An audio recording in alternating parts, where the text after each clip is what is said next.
All right, here we go. Please listen up very carefully. Tomorrow, you have a test, 35 questions, all AP style. You also have your Barron's book due. It is worth 150 points. It is due at the very beginning of class. You desperately need those points. Tomorrow morning at 7:45, I will be doing tutoring. So if you are interested in coming to tutoring, I'll be doing it at 7:45 tomorrow morning. Tutoring is always on Thursdays because the biggest stuff of the week is making the comparisons, correct? It's connecting the information and being able to compare. But that being said, are you really at your best today, or would you be better tomorrow morning?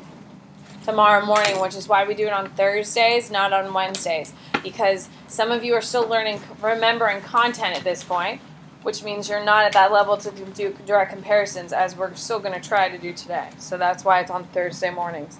Here we go, on your whiteboard. Let's do a little bit of a review from yesterday. Every single one of you better be able to answer these questions. On your whiteboard, tell me all 11 Chinese dynasties in order. Draw a line after each period. Let's go. At some point, you just got to memorize it, people.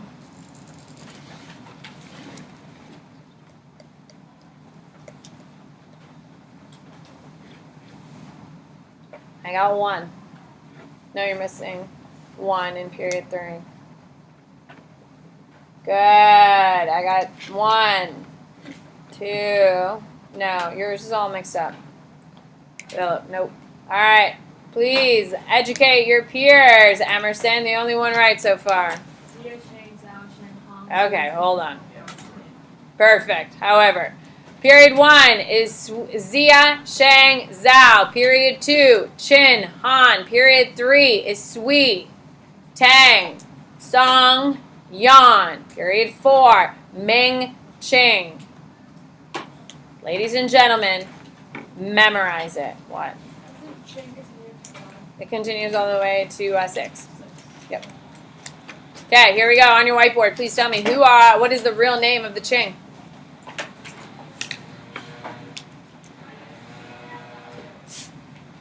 Who is it? Isabella. Manchus. On your whiteboard, please tell me the Manchus forced 2 new cultural things onto their people. What are they? Good. What is it? Autumn. Hair and dress. On your whiteboard, there are 2 important people from the Ming. Who are they?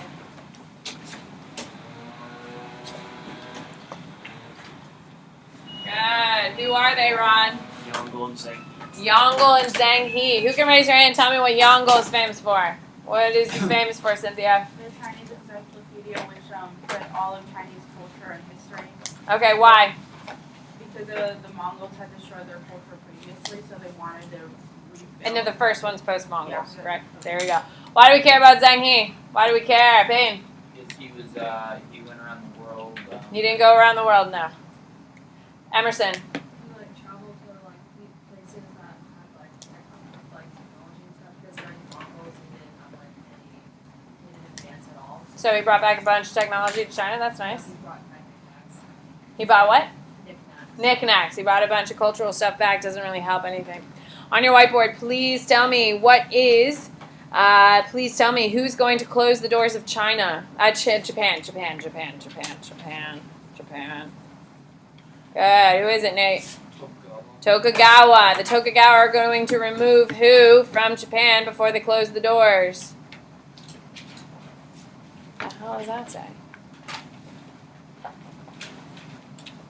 I still have no idea what you wrote. That does not look like... No. Thank you. What is it? Kaiser. Christian missionaries. All Christians are removed. Well, who can raise your hand and tell me why? Why are they kicking out the Christians, Philip?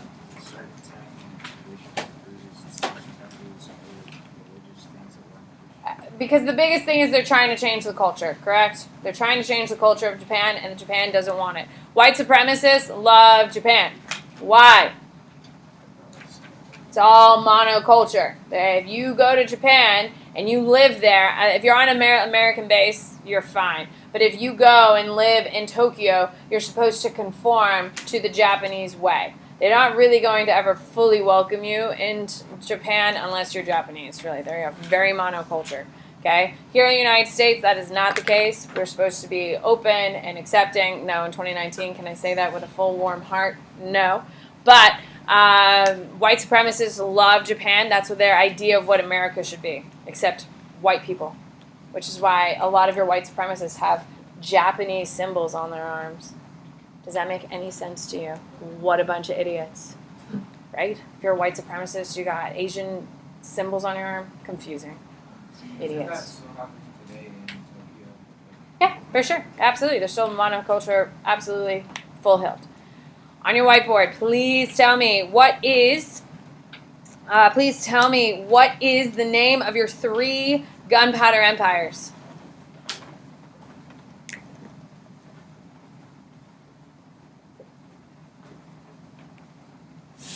Good. Who are they, Sophia? There you go. On your whiteboard, please tell me what is the name of the system that forces Christian boys to fight for the military? What is the name of the system? No. Good. What is it? Morgan? Devashmir. Okay, is this system which requires all Christians have to be in the military. What are you called if you're a Christian boy in the elite military force? Do you see the difference, William? I wrote down Dev Schmier. Did you? I thought it said Janissary. No, Are I you wrote sure? down Dev Oh, Schmier. I'm sorry. Are you sure? Okay. I'm sorry. All right. What is it? Josh. Janissaries. Janissaries are actual soldiers. On your whiteboard, please tell me what is... Please tell me. Oh, what is the name of the Mughal leader who is going to be religiously tolerant and pro-Sikhism? Good, I got 1, 2. What is it? Oh, he's definitely not. Who is it, Nathan? Akbar. Akbar believes Sikhism is amazing for India because why? It's made up of what 2 religions on your board? Good. I got 1. Good. What is it? Evan? Hinduism and Islam. He believes that would solve a lot of problems. And I think you can agree that makes logical sense, correct? 2 biggest problems in India is that we have a lot of Hindus and a lot of Muslims. If we could make them all work together, that'd be great. On your whiteboard, what is the name of Akbar's grandson who is a big turd, hates Sikhism? Good. Who is it? Evan? Yeah, sure. Aurangzeb. Okay, he hates, is very harsh and hates Sikhism and Hinduism. He's very pro-Islam. On your whiteboard, please tell me what is the name of the empire in Africa that converts to Roman Catholicism during period 4.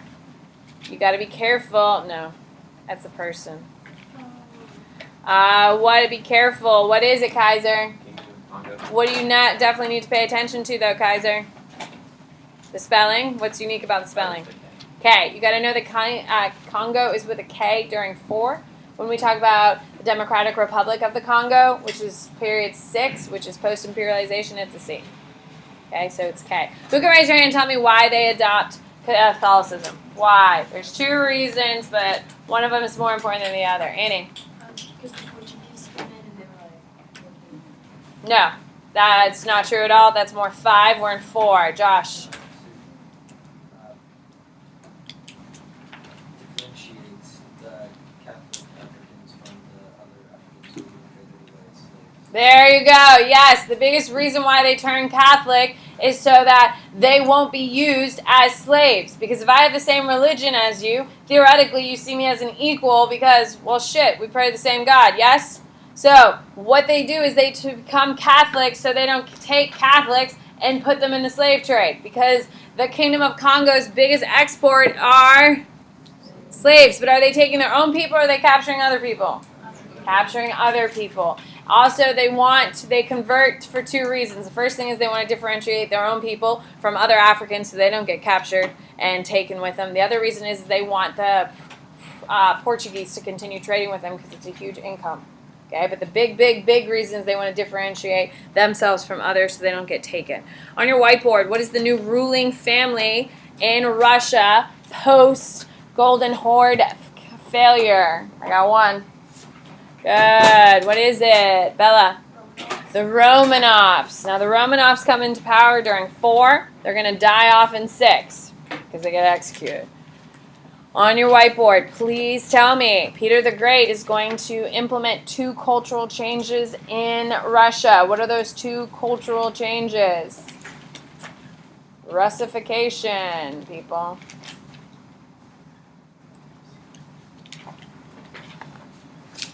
Oh gosh, it's awfully similar.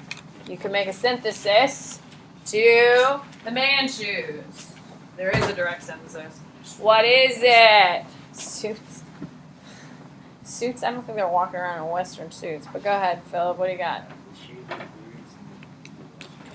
Yes, they changed the clothing style and they're shaving the beards. Why are they doing this? Why are the Romanovs implementing all this? Morgan? Yes, they're trying to eradicate themselves of their Mongol heritage. Why did the Manchu implement essentially a hairstyle and a wardrobe change? Colton? There you go. Or try to assert themselves as more powerful over China. You can go either way with it and be accepted both ways. It is used to show power and force. The Romanovs are trying to shed the Mongol past and trying to put a step forward and westernize. On your whiteboard, please tell me what is... Peter the Great moves the capital to where? Be careful, because the capital moves again.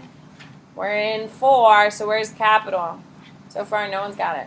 Oh, I got one. Where does it go, Payne? Moscow? Moscow. It goes to Moscow. In 5, it goes to St. Petersburg.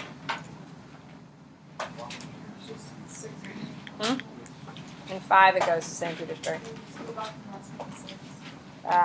Yes, post-Russia, yeah. Capital moves. Did you build St. Petersburg, though? St. Petersburg is never a capital, guys.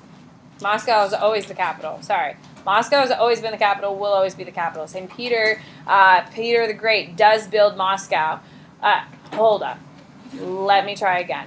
Moscow is always the capital. Always have been, will be the capital. He does build St. Petersburg. Why does he build St. Petersburg? To modernize. To modernize, and it connects Russia to what body of water? Philip. The Baltic Sea, which is going to facilitate much more trade. So that's why St. Petersburg is built by Peter the Great, but it is never the capital. The capital is going to be moved from central Russia to Moscow by Peter the Great. Peter the Great is going to keep it there, but he's also going to build St. Petersburg. St. Petersburg is not the capital. He built it as a trading hub to show the West that Russia is Western. Okay? There you go. All right, here we go. Let's do some direct comparisons, shall we? How exciting. I would like you on your board to compare the Ming to period 4 Great Britain. Period 4 England. Now keep in mind, Peace of Westphalia, so every country is now a state, right? State sovereignty. We don't have empires anymore in Europe. You need 2 similarities, 1 difference. Go.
Got 15 seconds.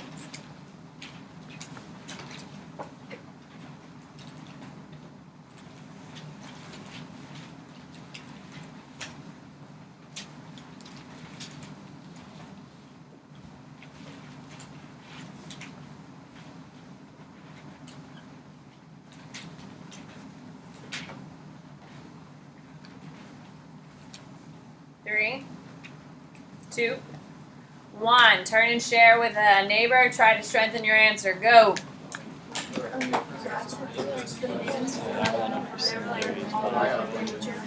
William, talk to Kaiser. Evan, talk to Morgan. What?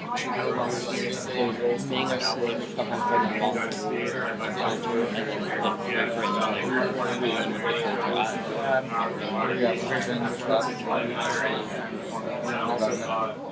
Five, 4, 3, 2, 1. Here we go.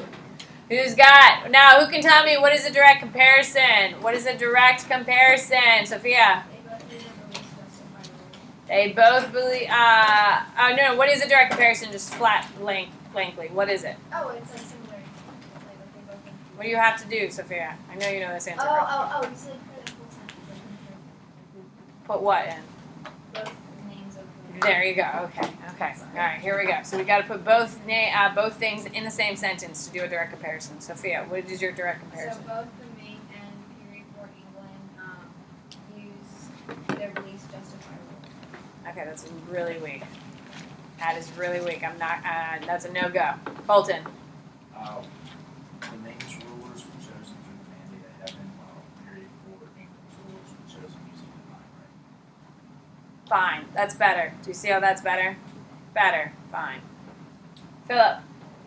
Both the Maine and Great Britain sponsored opium. There you go. I'll take that all day. Hell yeah. I'll take that. All right. What else we got? Come on, people. Come on. We have nothing else. There's nothing else of difference or similarity. Any. So that like Britain was all about like. Hold on 2 seconds. By the way, I'd write some of this down because some of you got nothing down. What do you got, anything?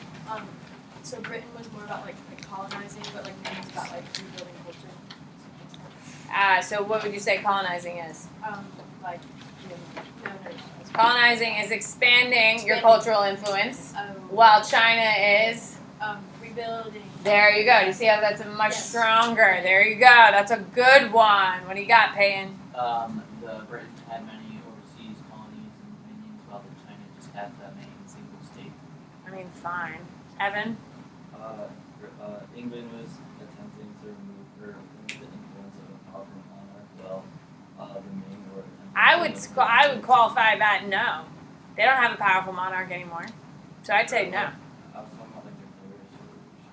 So like they attempted to like further limit the powers. Of There you go. I'll take that. Okay. While the Ming attempted to further limit the influence of the I would say the Ming are trying to legitimate their power by rebuilding Chinese culture and re-supporting the mandate of heaven. Wouldn't you think that's a strong argument? If you're going to keep it with government, keep it with government. If you're going to keep it with culture, keep it with culture. I think that one needs some work. Colton. The Ming military and technologically were stagnant and didn't really want to grow tech, while England kind of advanced and grew into a gunpowder nation and developed. England doesn't turn into a gunpowder nation. Don't say that. They're going to evolve into becoming a world power. I'll accept that. Fine.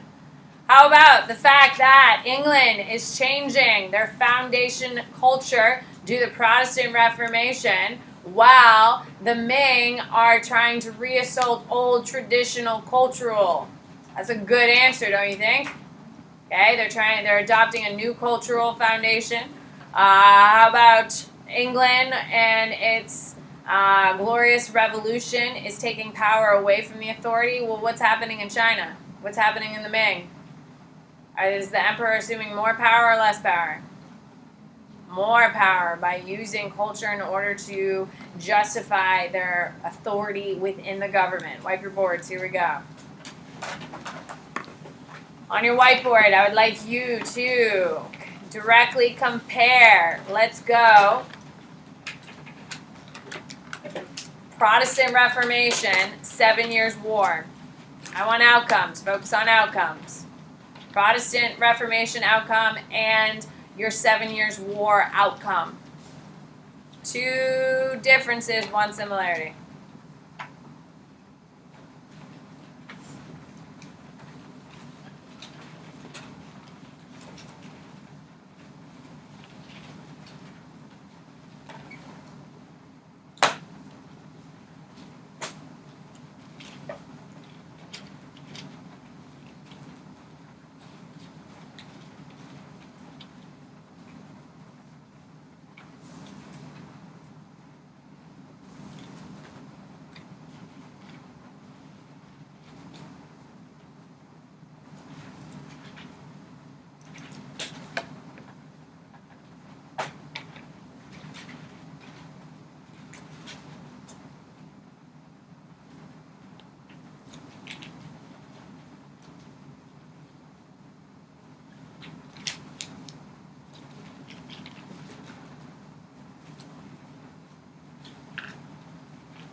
You have 15 seconds.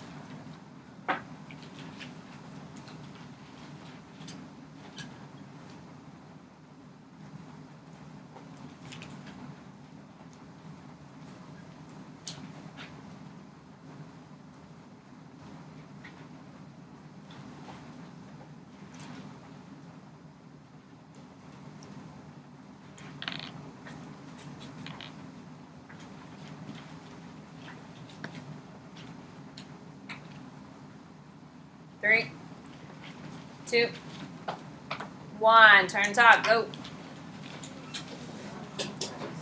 So I took this thing.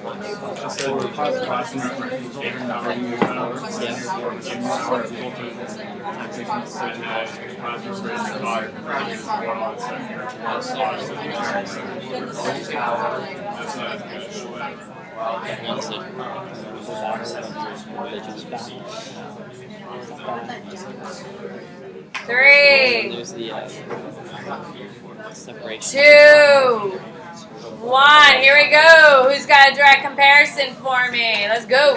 What do we got? Josh. Both the Protestant Reformation and the 7 Years' War directly led to wars. More wars. And your evidence would be, of course, the American Revolution and, of course, 30 Years' War. Okay, that's fine. All right, fine. What? What else we got? Payne. The Protestant Reformation and the 30 Years' War were more focused around religion, while the 10 Years' War and American Revolution were more about politics and economics. There you go. I'll take that all day, for sure. What else we got? Rod. Considering the Protestant Reformation, the Pope lost religious power, and then during the 7 Years' War, the VOC lost economic power. That's fine. I'll take it. Sophia. During both Protestant Reformation and 7 Years' War, Britain strengthened because Protestantism. That's fine. No, it's good. That's a good answer. England gains them both, people. England gains them both. That's a bomb answer. Anyone else? What do you got, Morgan? I put that in the Protestant Reformation. Fine. Fine. All right, here we go. Wipe your board.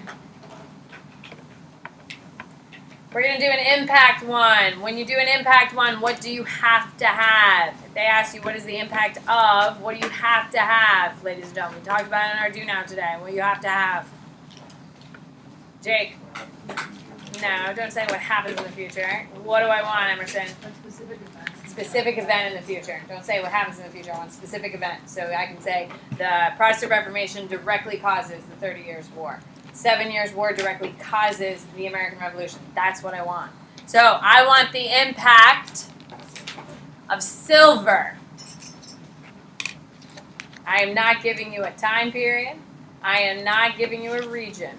Pay attention to that. Tell me a direct impact of silver. Go. Make sure you got that evidence. Don't tell me China's bankrupt unless you got evidence. And I didn't tell you a region. I'm just saying. What is an impact of silver?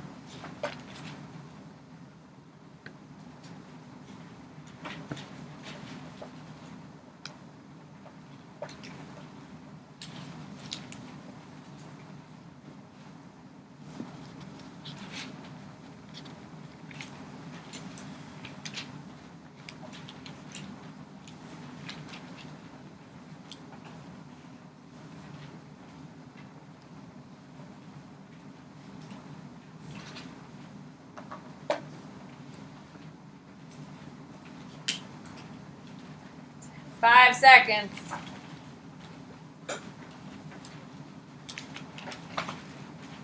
4, 3, 2, 1. Turn and talk to your neighbor. Try to come up with something good here. I need a direct impact of silver.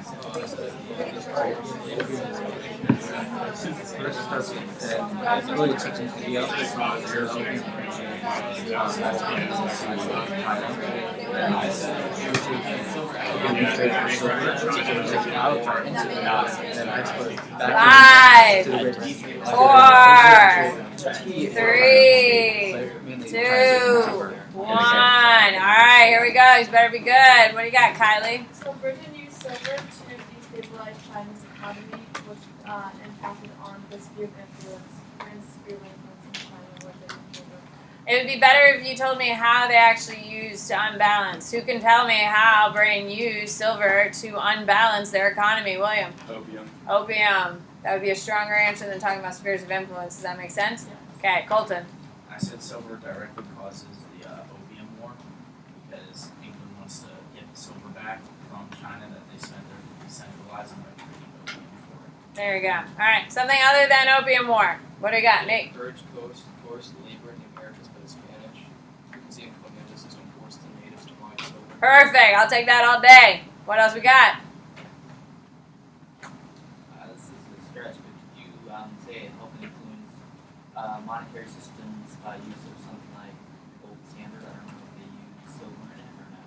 All of your currency was typically metal currency before. You know what I mean? So it would be more of a continuation, I guess. Philip?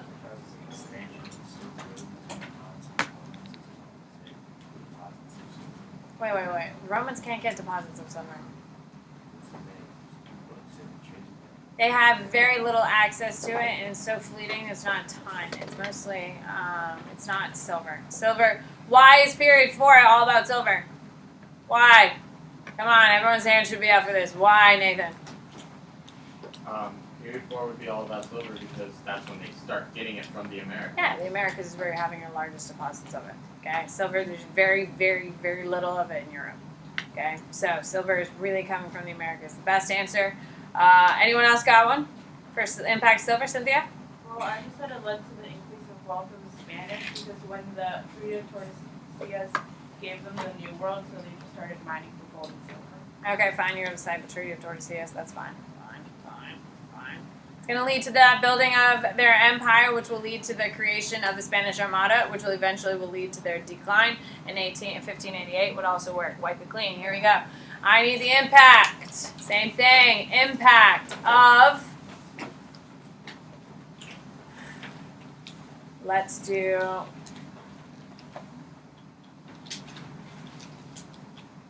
I want impact of the Ottoman Empire.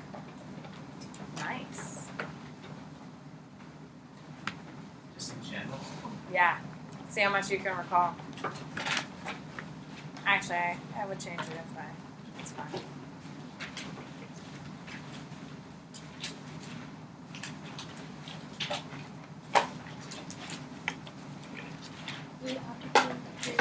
I didn't give you any time periods. I just said impact of the Ottomans.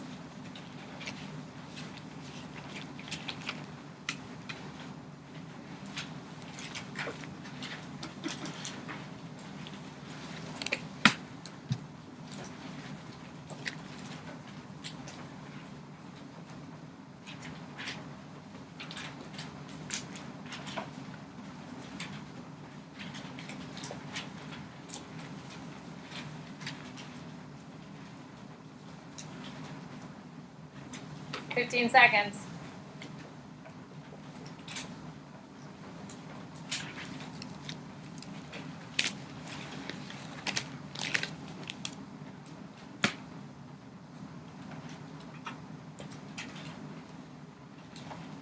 Three, 2, 1. Turn and talk to your neighbor. Go.